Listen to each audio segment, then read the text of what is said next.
माय माऊली नमस्कार. विविध ग्रंथातील एक महान ग्रंथ श्रीमद भागवत कथासार अभिवाचन करत आहे. षष्ठ स्कंद भाग 20. विश्वरूपाची गोष्ट. प्रथम श्री वेदव्यासांना नमस्कार करून प्रारंभ करते. विश्वरूपाची गोष्ट. शुक म्हणाले, इंद्राला त्रैलोक्याचे राज्य मिळाले म्हणून त्याला मनातल्या मनात मोठा गर्व वाटत होता. एकदा काय झाले, स्वर्गात इंद्र, सर्व देवता, देवर्षी यास आपल्या सभेत बसलेला होता.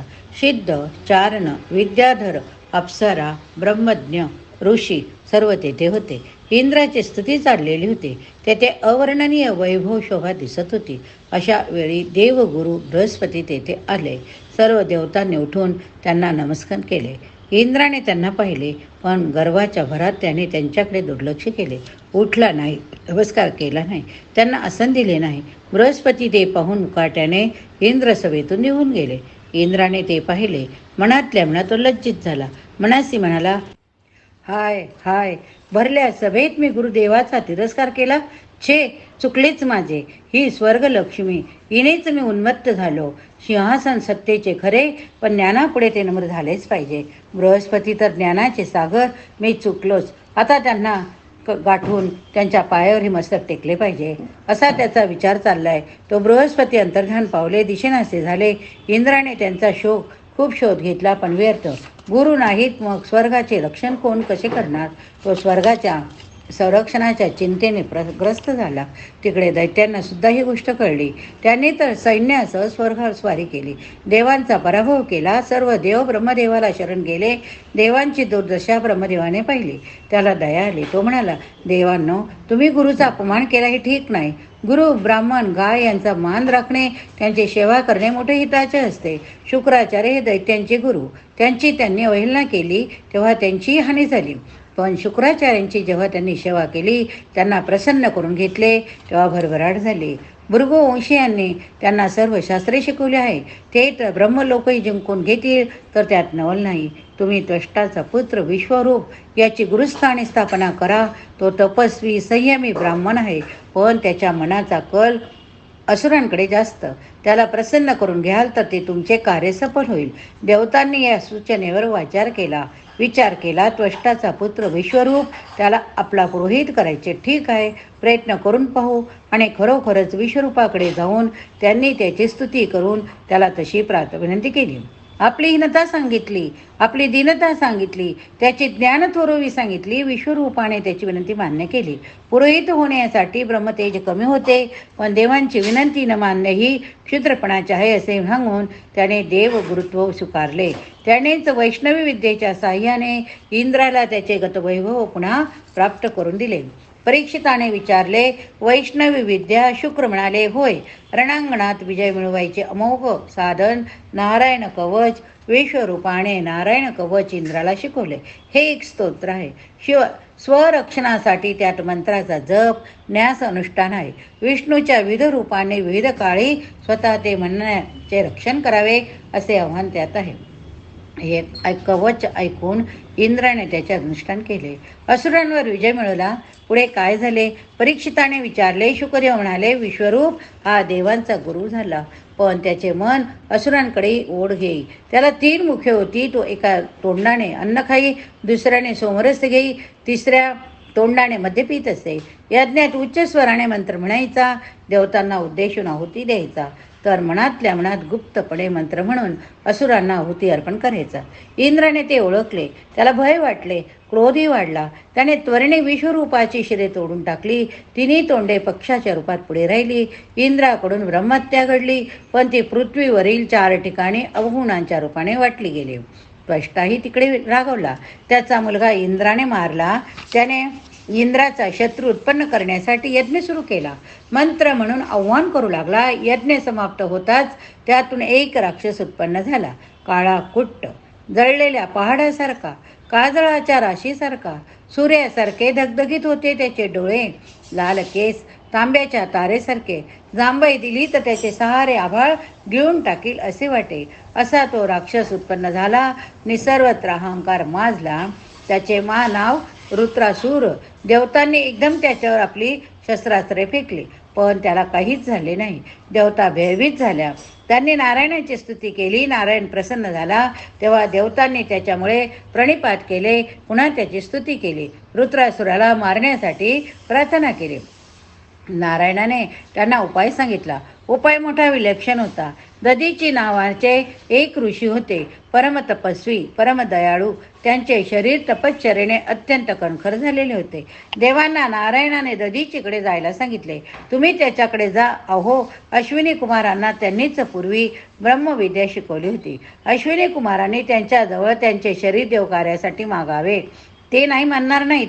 त्यांनी शरीर दिले की विश्वकर्म्याला सांगा की या ऋषींच्या शरीराचे श्रेष्ठ आयुध बनवावं. माझी शक्ती मी त्या शस्त्रात घालीन. त्याच शस्त्राने रुद्रासुराला तुम्ही मारा. तो मेला की तुमचे सारे तेज, वैभव, सत्ता तुम्हाला परत लाभेल. विष्णू अंतर्धान पावले. देव दधीची ऋषीकडे गेल्यावर दधीचीने त्यांच्या मागणीचा, त्यांच्या संकटाचा विचार केला. आपला देह योगशक्तीच्या साहाय्याने सोडून तो विष्णूच्या तत्वात मिसळून गेला. आपले शरीर पूर्वी होते, आता नाही, हेही त्याला जाणवले नाही. दधीची ऋषींच्या अस्थिपासून विश्वकर्म्याने व्रज तयार केले. वस्वत मन्वंतराच्या पहिल्या चतुर्युगातले त्रेतायुग त्यावेळी सुरू झाले होते. वज्राने इंद्राची शक्ती अतिशय वाढली. देवांचं त्याने रुद्रासुरावर नर्मदा नदीजवळ घनघोर युद्ध केले. राक्षस, असुर, दैत्य, दानव सर्वजण रुद्रासुराच्या सहाय्याला धावले. रुद्रासुराच्या सैन्याचा पराभव होऊ लागला. तेव्हा त्याने वीरस्त्रीच्या भाषणाने पुन्हा त्याला सुसज्ज केले. इंद्राची नाना प्रकारे निंदा केली. इंद्रालाच त्याने वज्राच्या आघाताने आपणाला मारण्याचे आव्हान केले. त्याला इंद्रावर विजय नको होता. त्याला रणात मरण पाहून भगवंताजवळ पुनर्जन्मातही त्या सकला लोकाश्रम परमात्मरूप विष्णूची भक्ती, त्याच्या भक्तांची सेवा मागून घ्यायची होती. त्याने इंद्रावर चाल करून त्याला त्रस्त केले. इंद्राच्या हातातले वरचे सुद्धा निष्ठून खाली पडले. पण भगवंताचे कार्य करण्यासाठीच असुर जन्म लाभलेल्या रुद्राच्या इंद्राच्या हातून वज्रानेच मृत्यू हवा होता. पुरेशी उसंत देऊन त्याने इंद्राला व्रज पुन्हा धारण करण्यास सांगितले. जेव्हा पुन्हा घोर युद्ध झाले तेव्हा तर त्याने इंद्राला ऐरावता सकट व्रजरा सकट घेऊनच टाकले. सर्व देव स्थिमित झाले. पण नारायण कवचामुळे इंद्र रुद्राच्या पोटातही सुरक्षित राहिला. व्रजाने त्याने रुद्राचे पोट फाडले. बाहेर येऊन कडाडकड वज्राचा प्रहार करून त्याने रुद्राला ठार केले. त्यावेळी रुद्रासुराच्या देहातून आत्मज्योती बाहेर पडली. सर्व देव पाहत असतानाच ती परमेश्वराच्या दिव्य स्वरूपात विलीन झाली. रुद्रासूर मेला. देवांचे संकट टळले. इंद्राचा शत्रू नष्ट झाला. इंद्राला पुन्हा वैभव प्राप्त झाले. त्रैलोक्य आनंदित झाले. दुदुंबरीचा निनाद उठू लागला. इंद्राच्या पराक्रमावर ऋचावर असलेल्या ऋषींनी म्हणावयास प्रारंभ केला. वेदांत त्या ऋचा अंतर्भूत झाल्या. पण इंद्राला मात्र मुळीच सुख झाले नाही. एवढा विजय मिळविला मात्र त्याने मन विषण्णच होते. परीक्षिताने विचारले, इंद्राला सुख करण्याचे कारण काय? शुक पुढे म्हणाला, इंद्राला दुःख करण्याचे कारण काय ते मी सांगतो. सुख पुढे म्हणाला, इंद्राने विश्वरूपाला मारले. ती ब्रह्मत्या त्याच्या मनात शल्य होऊन बसली होती. रुद्राला मारण्यास सुद्धा तो मनापासून तयार नव्हता. रुद्र देवांना त्रास देत होता. म्हणून त्याने इंद्राला विनवण्या केल्या. विष्णूला उपाय विचारला. दधीचीला प्राणत्याग करायला लावले. व्रज तयार करून इंद्राला दिले. पण त्या परंपरेला सुरुवात झाली ती बृहस्पतीला इंद्राने सभेत मान ठेवला नाही. तिथपासून रुद्रना हाई त्वष्ट्याच्या मंत्र शक्तीने ब्रह्मविधीत उत्पन्न केलेला ब्राह्मणच. रजोगुण तमोगुण यांचे प्राबल्य, योगसिद्धीचे प्राबल्य, त्यामुळे तो असुर त्याची हत्या झाल्यामुळे इंद्राला आपण पाप केल्याचे वाटत होते. ब्रह्महत्याने जरा जर्जर चांदणीचे रूप घेतले. अंग थरथर कापत होते. केसांच्या झिंजा झालेल्या, क्षयाने देह झुरलेला, तोंडाला मासळीसारखी घाण येत होती. साऱ्या मार्गात तिच्यापुढे वाऱ्याने घाण पसरत होती. ती इंद्राच्या मागे लागली. ओरडून त्याला हाका मारीत धावू लागली. थांब थांब, मी येते, मला घे, मी तुझीच आहे, तूच मला उत्पन्न केलेस, आता कुठे पळतोस? ती ओरडत होती. इंद्र सगळीकडे पळत होता. गिरीशकर गाठले तेथेही ती आली. पूर्व पश्चिम आधी साऱ्या दिशांना तो पळाला. पण तिने पाठ सोडली नाही.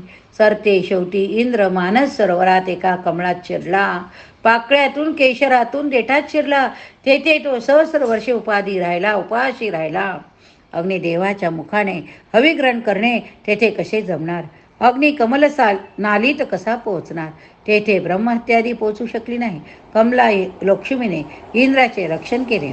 पूर्वोत्तर दिशेचा अधिपती ईशान रुद्र याने पापाचा नाश केला. तोपर्यंत नहुष राजा स्वर्गाचे अधिपत्य करीत होता. तो पुढे शापभ्रष्ट झाला, सर्प योनीत गेला. तेथून त्याची भगवंत चिंतनाने मुक्ती झाली. पण ती कथा वेगळी आहे. आता इंद्राचे वृत्त ऐक. इंद्राला ऋषींनी पुन्हा स्वर्गात आणले. त्याच्याकडून अश्वमेध यज्ञ करून घेतला. त्या यज्ञात त्यांनी सर्व देव स्वरूप भगवंताची आराधना केली. त्यामुळे ब्रह्महत्येचे पाप जळून नष्ट झाले. परीक्षित म्हणाला, शुकदेव, ब्रह्महत्या कुणीच करू नये. कोणत्याही कारणाने ब्रह्महत्या घडली तरी महापाप घडते. मग साक्षात इंद्रही त्यातून सुटत नाही. फक्त भगवंताला शरण गेले तरच त्यातून सुटका होते, हे तर या कथेवरून कळलेच. देवांच्या कार्यासाठी प्राणार्पण करणाऱ्या दधीची ऋषींची थोरवी अलौकिक खरी. आपल्याकडून अंशाची माहिती पण खूप कळली. आधी दैविक, सगोल, भूगोल, शास्त्रीय, आध्यात्मिक दृष्टीने या कथांचे संदर्भ लक्षात आले. पण वृत्रासुराने इंद्राकडून व्रजपाताने रणात मरण्याचीच इच्छा का केली? त्याची आत्मज्योती ब्रह्मरूप का झाली? तो भस्मक भक्त कसा झाला? इंद्र रुद्र युद्धामागे आणखी कोणता इतिहास दडला आहे? रुद्राला ही परमगती का प्राप्त झाली? शुकदेव म्हणाले, रुद्रासुराच्या पूर्वजन्माची कथा मी तुला सांगतो, म्हणजे भगवंताची अचिंत्य लीला तुला कळून येईल. सूत शौनादिकाच नैमिषारण्यात हे सर्व कथाकथन करीत होते. ते म्हणाले, रुद्राचा पूर्ववृत्तांत आता शुकदेवाच्या शब्दात मी सांगणार आहे, तो ऐका. या ठिकाणी हा भाग संपला. हरये नमः. पुढील भागात आपण वृत्रासुराचे पूर्वचरित्र म्हणजेच चित्रकेतूची कथा बघणार आहोत. हरये नमः. ओम नमो भगवते वासुदेवाय. ओम नमो भगवते वासुदेवाय. एवं रूपं सदा कृष्ण सुनार्थ भावये सुधी. देवकी सुतं गोविंद वासुदेव जगत्पते. हरि ओम तत्सत. हरि ओम तत्सत. श्रीकृष्णार्पणमस्तु. शुभं भवतु.